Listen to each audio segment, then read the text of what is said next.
know what time it is. Let's get to the news. Serbia continues flipping further and further away from Russia. Ukrainian authorities talk deoccupation of Crimea. Russian losses are mounting and piling up. And what is happening with the Leopards again? With that, hi, my name is Yulia and you're watching The Brief, where we talk about everything that happened in and pertaining to Ukraine in the week thus far in about 20 minutes.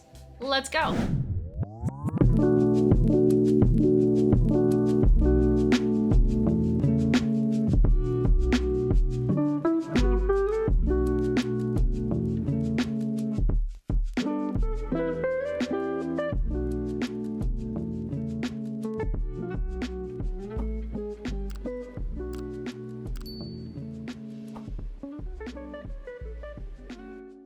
The assault of Vuhledar, the 3-week assault of Vuhledar by Russians in February, turned into one of the largest tank battles in the war, and ended up turning into a painful loss for Russia. The Ukrainian military told the New York Times that they studied the roads, then hid and waited to break up the convoys for ambushers. Ambushes have been a signature tactic of Ukraine against Russian armored columns since the first days of the war. The armed forces of Ukraine worked out columns or armored vehicles of the occupiers not only with Soviet-style complexes, but also with the use of American Javelin anti-tank systems and M777 howitzers, French Caesar self-propelled guns, and even HIMARS missile systems. According to the commanders of the 72nd Brigade, Russia lost about 130 tanks and armored personnel carriers. And in the foreground of Russia losing really badly in the past couple of months especially, one of its main allies from the pre-full-scale invasion times, Serbia, is pulling further and further away. If you might remember, earlier in the year, Russian Wagner PMC, at the peak of its prime, was recruiting mercenaries in Africa and in Serbia. And here's what the Serbian president had to say about that. "I don't need Wagner's support. I don't need to be applauded or criticized. That's not how you recruit in a friendly country. Serbs who were recruited to fight in Ukraine will be arrested upon return to Serbia." And Serbia has now repeatedly spoken out against its citizens' participation in Russia's war against Ukraine. Now, I wouldn't put much hope into Serbia because they likely are just trying to get into good graces of the European Union, as they have been trying to get into the alliance for the longest time. But with the background of their war of aggression against Kosovo, it's not likely to happen no matter how pro-Ukrainian their position becomes. Despite that, they have handed over 3,500 Grad defense missiles to Ukraine. Hi, I'm here to remind you to please like this video, leave a comment, subscribe to my channel, turn on all of your notifications, and of course, don't forget to check out yulia.com, where you can find amazing merch that I created with 5 super brilliant, really great artists, 50% of profit from which go to the needs of the armed forces of Ukraine. And they're honestly really cool items of clothing, and we put so much effort into making them. If you'd like to vote on which specific causes the profits from the merchandise sales go to, as well as have a say about which videos are going to come to the channel next, and participate in Zoom calls with me, don't forget to sign up to my Patreon. The links to everything are in the description of this video. Thank you. And speaking of Ukraine, General Ben Hodges proposed an approximate plan of Ukrainian liberation of Crimea. He proposes to first launch long-range strikes on military infrastructure of Russian Federation and on the Black Sea Fleet. The second phase would be striking some military infrastructure objects by drones, and then the final phase, Ukrainian military entering the peninsula. And such a plan may not be so far-fetched. Residents of 3 Crimean cities could hear explosions. Hear them for yourself.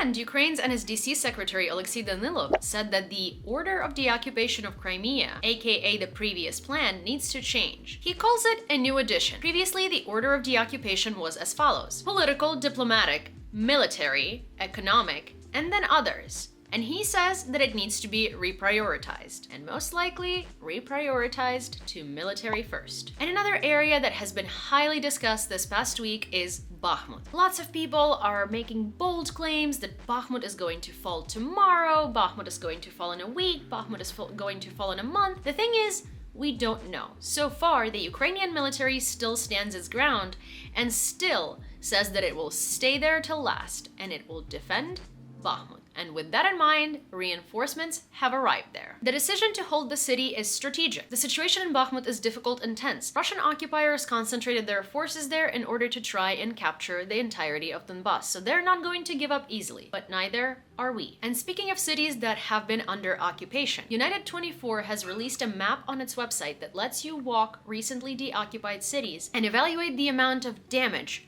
caused by Russian occupation for yourself. You already know that you can find the link to it in the description of the video below, but for now, watch this video.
For any of the war deniers out there, do these look like fake images to you? For everyone on the internet who loves to scream, "Where are the photos? Where are the videos? Ukraine is rebuilding too fast." It's good that we're rebuilding fast, but obviously not fast enough, because no one can rebuild this amount of damage in a short time frame. Another update coming from Ukraine from a different realm is that the country submitted an application to be on the board of governors of the International Atomic Energy Agency. Meanwhile, 7 power units of Ukrainian nuclear power plants have been completely switched to the fuel of the American company Westinghouse Electric Sweden AB. It is planned that from 2024, all 15 power units will be supplied from American fuel. And Enerhoatom explained that thanks to the transition, Ukrainian nuclear power plant industry will make the final steps to be completely separate and independent from Russia. Meanwhile, the news from one of these power plants, and that is Zaporizhzhia nuclear power plant, leaves lots of room for disappointment. In February, the planned rotation of the participants of the IAEA observation mission at the ZNPP did not take place.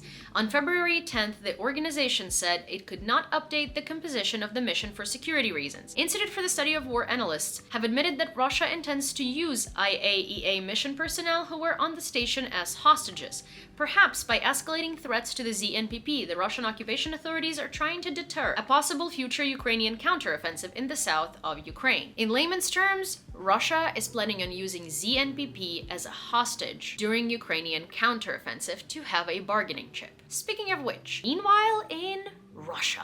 While Moody's predicted a drop in Russia's GDP in 2023 by 3%, Putin makes the war in Ukraine critical to Russia's existence. Russian officials and politicians promote the narrative that Russia's war against Ukraine is critical to the existence of the Russian Federation. Putin himself is conducting such a campaign. This rhetoric is part of an information operation to present the war in Ukraine as existentially important to the continued survival of the post-Soviet Russian Federation, which is likely an attempt to present the war as higher stakes for Russia and the West than it actually is. Well, of course, because at this point, Putin is so deep into his propaganda and so deep into making Russian citizens believe that this war is critical, that there is no other way that he can present it, and he has to go with this narrative. And at this point, he can't give up because he overpromised and underdelivered. And since the war is such an integral part of Russians' lives, there was another hack on Russian radio, and Russian citizens heard another series of air alerts.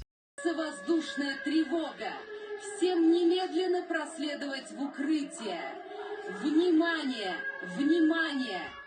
And this is not the only air affair that did not go well in Russia this week. The damage to the Russian A-50U aircraft that was destroyed in Belarus will have serious consequences. While the amount of damage hasn't been officially confirmed yet, the loss of the aircraft will be tremendous, as it is critical for Russia's air operations to provide a picture of this amazing, very well-stocked Russian air fleet, as dominating in the air combat space. And with one of their major airplanes gone, it's going to be much harder to do. And that is by far not the only major loss of Russians. They're losing about 150 tanks per month, and that's only based on Oryx data, which does not include all losses, but only those that are documented. Together with all their capacities, they can produce and restore only 90 cars a month, which does not compensate for all of their losses. And due to sanctions, it is already really difficult to increase production, and it's going to get harder and harder. They have already started using chips from washing machines and refrigerators in their military equipment, so it's only gonna go down from here. And to reiterate just how bad things are looking for them in this direction, Russia's losses during the full-scale war with Ukraine amount to more losses than the combined losses of the Soviet Union and Russia in all of their wars prior. Well, since World War II. And we finally have some convincing evidence that the reason why Russia is so poorly prepared for the war with Ukraine, well, despite the fact that their military is just poorly trained in general, is because only 3 to 4 people knew that Putin was planning an invasion, and all of them were yes men who told him what he wanted to hear in order to advance their careers. Putin values the loyalty of his team more than their competence. Improving prospects for future negotiations will depend on progress on the battlefield. This will be decided by Ukrainian side. China is considering the possibility of supplying lethal weapons, but the Chinese are very careful about the issue and no decision has been made. The alliance between Moscow and Tehran is moving in a very dangerous direction. Moscow is helping Tehran develop a missile program, receiving weapons in exchange. Putin is too confident in his ability to destroy Ukraine. And this is the prognosis and summary made by the CIA chief. And I know that it's incredibly worrisome to hear things like China might supply weapons to Russia, and things like North Korea is getting involved, and also, of course, things like Iran and their nuclear potential. But at the same time, the further Russia falls down the drain in this war with Ukraine, the more and more countries are turning away from it. So it might not be far-fetched to think that China is going to completely flip a 180 and stop their alliance with Russia altogether in the near future. And that is evidenced by things like this. Putin complained that neither Macron nor Scholz had reached out to him in a long time, the 2 European leaders who for the longest time tried to keep in contact. And with that, we arrive at international affairs. With all the drama surrounding the transfer of Leopard 2 tanks and finally their approval, there is more scandalous information coming out now. According to New York Times, it looks like European countries were not ready at all to hand over the promised amount of tanks to Ukraine. Some countries, unnamed, have found that their tanks are actually not working or do not have spare parts. Despite the fact that Europe combined has about 2,000 Leopard tanks that it promised to give to Ukraine, it is still lacking hundreds that it needs. And that information, of course, indicates that the deliveries are going to be delayed and likely for a long time, because if the tanks are missing spare parts and if they're not combat ready, it'll take a long time to restore them, or they will have to be remanufactured altogether. And that's an unfortunate discovery. However, with that in mind, Europe decided to make amends and will triple the production of ammunition specifically for Ukraine. I mean, that's lovely, but the tanks would be nicer. And with all of that in mind, the political scientist Fareed Zakaria has a plan on how Ukraine can defeat Russia. In the short term, there is only one answer for the West and its allies: to give Ukraine more weapons and more money. If it is decided that Putin's war of aggression will not achieve its goal, then do everything possible to make it a reality. Almost every weapon system that asks Ukraine first met with ambiguity, then delay, then finally acquiesce. Why not said more and faster? The next 3 months are crucial as winter ends and eases troop movement. Most wars end in negotiations. This one is unlikely to be any different. The task of the West is to ensure that Ukraine has enough success and momentum on the battlefield to enter these negotiations with a very strong hand. Only dramatic Ukrainian victories, such as the annexation of Crimea, can bring Putin to the negotiating table. And that's a very clear-headed analysis, and that's something that Ukrainians have been asking for this whole time, and Europe seems to make one step forward to then only make 2 steps back. And unfortunately, it's things like that and it's mistakes in the quantity of tanks that costs more and more Ukrainian lives. And while big leaders might be failing in supporting Ukraine to an extent to which they actually could, individual people sometimes do amazing things to show their stance. Kjetil Krain, a 73-year-old Norwegian, every day turns on the air raid siren near the house where Russian diplomats live. He says, "I want to wake them up in a double sense, both physically and to the fact that they're jointly responsible for this war." At the same time, Mr. Kjetil is aware that he's violating Norwegian law in some way and is ready to pay a fine or be arrested. The only thing he's afraid of is that the attention of the Norwegian public to the Russian invasion of Ukraine does not fade. And for people like him, we are incredibly grateful, because it is the people of those countries that push their politicians to grant Ukraine all the support that we have been getting. So thank you. And here are 3 more positive updates to conclude tonight's news. Support for the EU anti-Russian sanctions in Hungary is much higher than Viktor Orban likes to admit. According to the survey from the Republican Institute, not Republican, Republicon Institute, about 46% of respondents in Hungary actually support the sanctions. 32% are against them, and 22% do not know or refuse to answer. But that is a much different picture than Orban's portrayal that most of Hungarians are pro-Russian and against the sanctions of the EU. Next on the docket, AliExpress has finally blocked the sale of DJI and Autel drones to Russia. Yeah, the fact that they have still been selling them is ludicrous. But at the same time, it's a Chinese company, so we cannot be that surprised, right? And the last but certainly not least, the Stedelijk Museum in Amsterdam has finally recognized Kazimir Malevich as a Ukrainian painter. Now we are reporting about Malevich, who was born in Ukraine and whose parents were of Polish origin. The texts of the walls already have this information changed, as well as on the website and in subsequent publications. And that is amazing, because that is one of many Ukrainian artists and noble figures that finally has been revealed to the world, instead of being deemed as Russian, just because Russia told the world they were. And with that, that's all I have for you for today, and thank you for watching the brief. I hope you enjoyed it, and if you did, don't forget to give it a like, leave a comment, subscribe to my channel, and turn on all of your notifications so you don't miss when the next one comes out.